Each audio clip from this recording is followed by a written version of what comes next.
Esse tipo de atitude, essas pichações, essas agressões, elas não me causam grande surpresa porque para mim não é novidade que nós estamos num país racista e que, consequentemente, a universidade também vai ser um espaço racista. Não é a primeira vez que aparecem pichações racistas, a diferença é que agora essas pichações tomaram uma proporção na mídia muito maior. Eu fiquei muito mal com aquilo, mesmo não sendo, não foi uma coisa diretamente para mim. Eu sinto que me feriu, pois eu também estou nessa posição, eu também sou negra.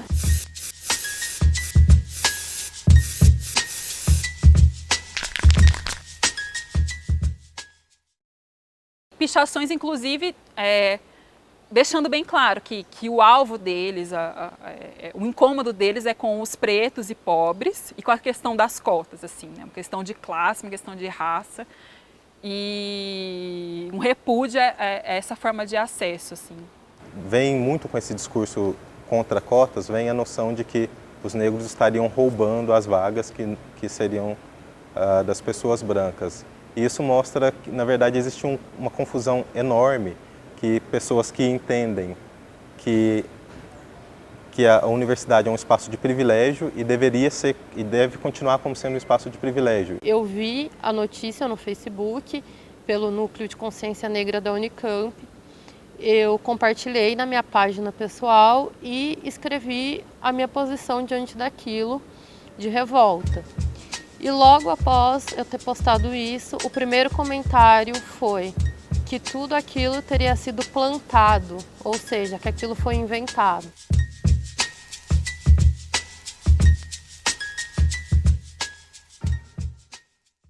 Eu sempre percebi o racismo desde a infância e essa questão sempre foi colocada.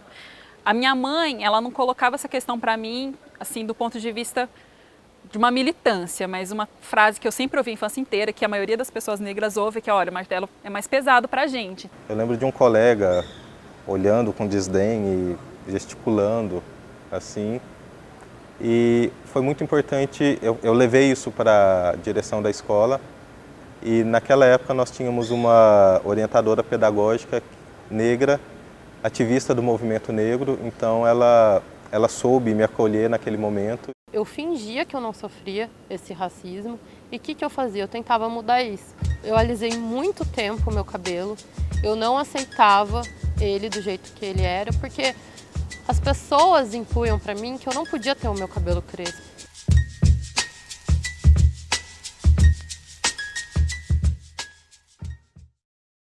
Foi por meio do contato com algumas pessoas que, em conversas, foram me abrindo me colocando alguns questionamentos, foram me indicando algumas leituras, que eu comecei a perceber que esse era um campo bastante interessante para eu pensar. Nas redes sociais, eu comecei a ver que muitas outras pessoas passavam por isso.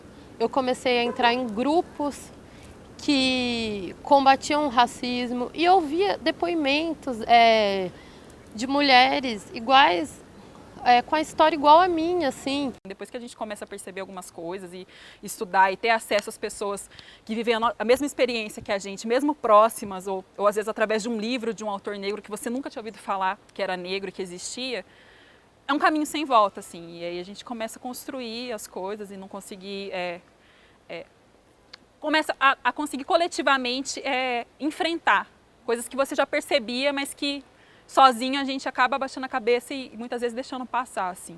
Graças a essas pessoas que me ajudaram, algumas que eu nem conheço, mas que dividiram a sua história e me ajudaram a entender e começar a lutar por essa questão.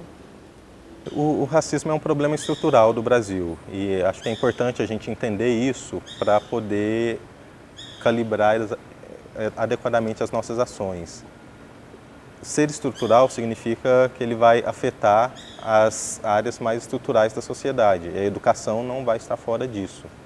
Então, uma sociedade estruturalmente racista, ela vai produzir pessoas que têm comportamentos racistas. Vamos usar então essa prova, né, do racismo escancarado na parede como uma ferramenta para a gente falar, ó, faz um tempão que a gente está falando de racismo na universidade, agora apareceu mais isso. O que a gente vai fazer?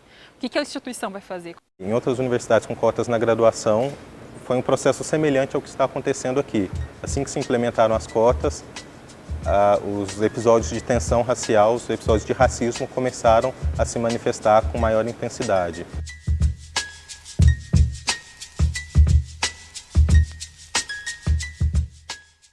Sempre tem aquelas pessoas que vão falar que é exagero. Teve gente que quis insinuar que as pessoas negras que estavam inventando essas pichações para inventar que estava acontecendo racismo, como se a gente precisasse inventar alguma coisa, assim, como se já não fosse latente. Essas pessoas passaram a vida toda olhando negros como aqueles que são subservientes, aqueles que devem obedecer ordens.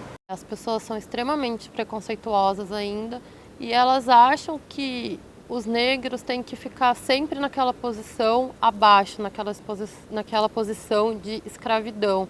Então, quando eles entram na universidade, ou se destacam por alguma coisa, ou só de estarem na universidade, isso eu acho que já incomoda muitas pessoas.